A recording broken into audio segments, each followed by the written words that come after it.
Comment reconnaître quand Dieu te pousse à entreprendre? Si tu ressens ce feu à l'intérieur, un projet, une idée, une mission, quelque chose qui revient sans cesse, mais tu te demandes est-ce que c'est vraiment Dieu qui me pousse à ça ou est-ce que c'est juste moi, ma propre imagination? Aujourd'hui, je vais t'aider à reconnaître au moins 3 signes que Dieu te pousse à entreprendre.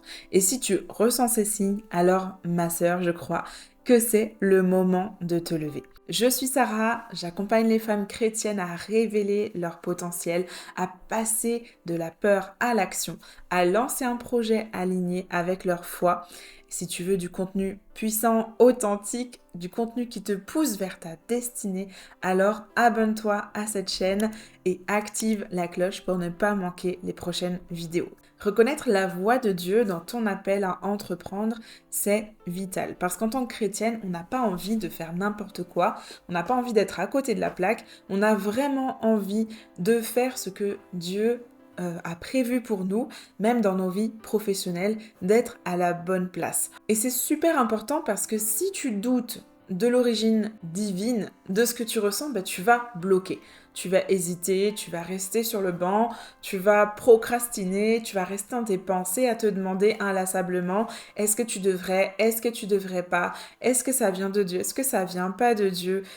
Bref, tu vas rester là avec toutes ces pensées, avec le millier d'idées qui te traversent, alors que Dieu t'appelle simplement à entrer sur le terrain, à passer à l'action, à démarrer ce projet qu'il met sur ton cœur. Peut-être que tu n'as pas tous les tenants et les aboutissants, mais en tout cas, lui, il te pousse à démarrer. Et je vais te partager ici donc 3 signes bibliques clairs. Et pour chaque signe, je vais te donner plusieurs exemples de femmes et d'hommes de Dieu qui les ont vécus. Et je crois que tu vas te reconnaître. Et surtout, tu vas avancer. Alors, le signe numéro 1, c'est le feu intérieur. Le premier signe, c'est vraiment ce feu intérieur. Ce projet qui ne te lâche pas, tu essayes de l'ignorer, mais il revient sans arrêt. C'est pas un simple rêve, c'est une mission. Tu le sens, il y a quelque chose en toi qui te pousse à aller plus loin, qui te pousse à faire quelque chose, comme un fardeau qui descend sur toi. Et l'exemple que j'aime par rapport à ça, c'est Néhémie. Néhémie, quand il a appris que Jérusalem était en ruine, il a pleuré, il a prié, puis il s'est levé et il avait un feu pour reconstruire Jérusalem dans le cœur.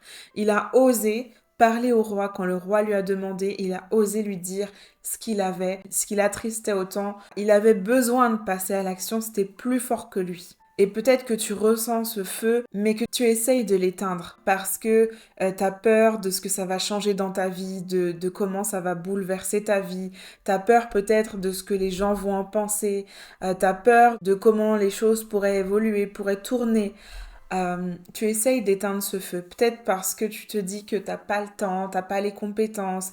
Il y a des choses qui te retiennent. Alors que pourtant, quand tu écoutes ton cœur, quand tu écoutes le Saint-Esprit, tu sens que tu as ce feu à l'intérieur de toi qui ne veut pas s'éteindre. Il y a aussi Jérémie. Il voulait abandonner, il voulait arrêter de parler. Mais dans Jérémie 20, verset 9, il y a écrit « Il y a dans mon cœur comme un feu brûlant enfermé dans mes os. Je m'efforce de le contenir et je ne le peux pas. » Ce verset, il est tellement fort. Il y a dans mon cœur comme un feu brûlant enfermé dans mes os. Est-ce que tu ressens ça peut-être pour un de tes projets? Il faut que tu passes à l'action parce que ce feu, s'il ne peut pas s'éteindre, si tu ne peux pas le contenir, il risque de te brûler. Alors que si tu passes à l'action pour utiliser ce feu pour le projet de Dieu, alors là, c'est le feu qui va t'animer, qui va te driver, qui va te propulser. Tu sais, comme le feu là à l'arrière d'une fusée. Donc c'est un feu qui ne va pas te consumer toi, mais c'est un feu qui va te pousser vers l'avant, qui va te permettre d'avancer, de te donner de la force là où tu pensais que tu n'en avais pas. C'est un feu qui vient de Dieu. C'est comme ça que Dieu veut t'amener, veut te pousser. Donc si pour toi ce projet c'est comme un feu, si tu sens que tu dois le faire même si c'est inconfortable, c'est un signe que Dieu t'appelle et tu peux l'écouter, tu peux y aller. Alors signe numéro 2, une paix intérieure. Même au milieu de la peur, même quand tu vois pas clair, même quand tu sais pas comment tu vas mettre les choses en place, même quand autour de toi c'est le chaos, tu te sens dans la paix. Une paix qui paraît étrange aux yeux des hommes, c'est clair, parce que t'as peur, parce que c'est pas le bon moment, parce que tout paraît incertain, mais pourtant, t'es dans la paix. Malgré tout, tu te sens appelé. Et là, je veux prendre l'exemple de Marie, la mère de Jésus. Quand l'ange lui annonce la mission, elle a eu peur de l'ange. Elle a posé des questions, elle voulait en savoir plus. L'ange n'a pas toujours été rassurant. Il a dit même qu'elle aurait le cœur brisé à un moment. Mais pourtant, moi je crois qu'elle était dans la paix. En tout cas, quand on lit le texte, on a vraiment cette impression de paix. Elle répond simplement: Je suis la servante du Seigneur. Que ce que tu as dit s'accomplisse. Elle était dans la paix. Elle savait que c'était comme ça que ça devait se passer.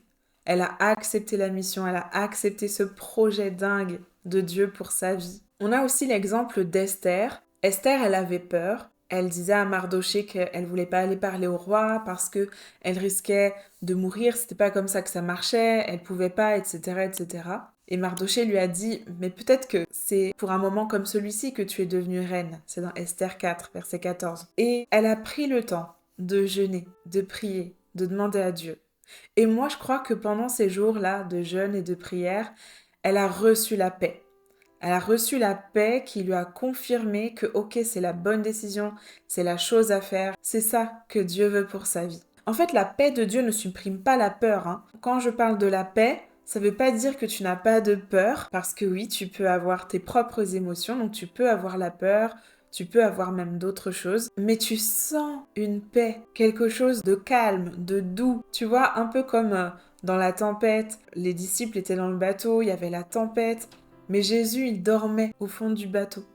Pourquoi? Parce qu'il était dans la paix. Il n'y a que quand tu es dans la paix que tu peux dormir alors que tu es dans un bateau, dans une barque, il y a la tempête. Il n'y a que quand tu es dans la paix. Déjà, nous, il suffit d'un sujet qui nous fait un peu peur, qui nous inquiète un peu dans notre vie, on a du mal à dormir. Mais pour dormir dans un moment de tempête, c'est vraiment parce que tu as la paix. Et donc, si tu sens une paix qui domine ta peur, qui domine ta situation à propos d'un projet, eh bien moi je crois que c'est un signe que c'est bien Dieu qui t'appelle à faire ça et que tu peux y aller. Il est temps d'y aller. Et le troisième signe, c'est les confirmations extérieures répétées. Par exemple, tu as une idée, tu as un projet, mais tu doutes un peu, tu sais pas trop, est-ce que tu as bien entendu, est-ce que c'était vraiment Dieu, est-ce que c'est juste ton idée, tu sais pas trop.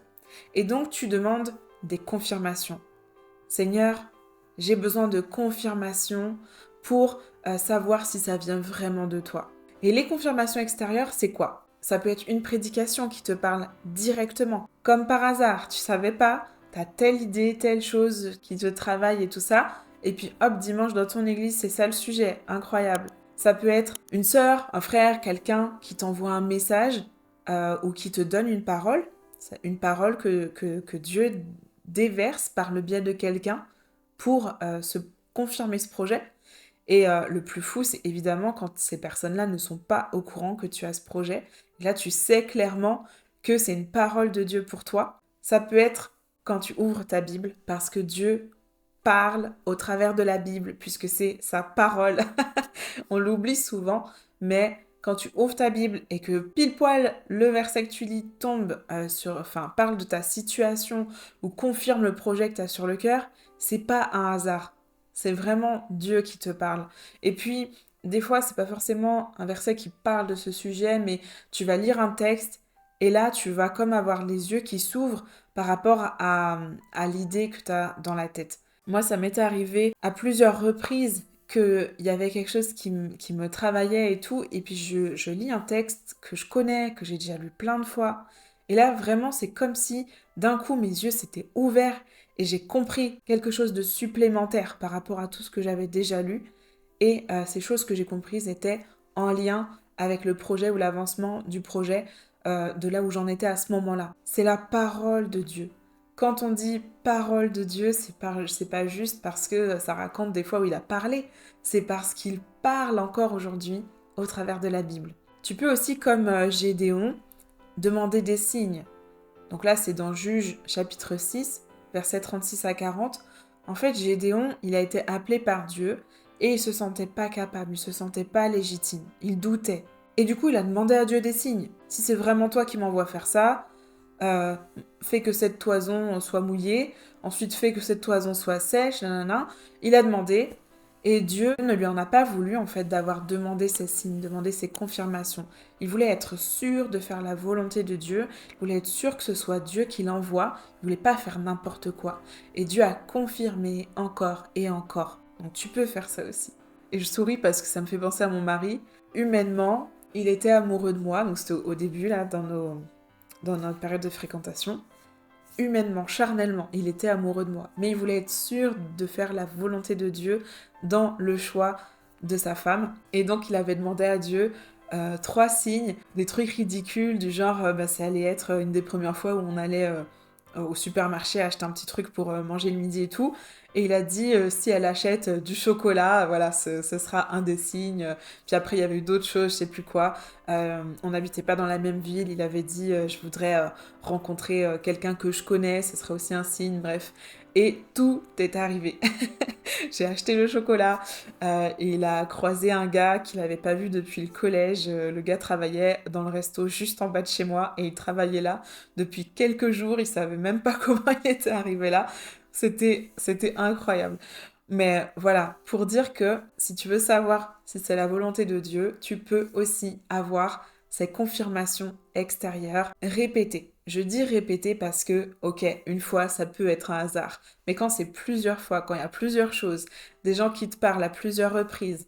Je donne un autre exemple encore. Quand j'ai commencé dans l'entrepreneuriat, je sentais que je devais aller plus loin que juste vendre les produits que je vendais à ce moment-là. Et je demandais à Dieu, mais est-ce que c'est ça que t'attends de moi? Juste que je vende des produits, tu sais que c'est pas trop mon truc et tout. Et en fait, il y a 2 personnes dans ma vie, une qui n'est pas chrétienne, un qui est chrétien, les deux ne se connaissent pas.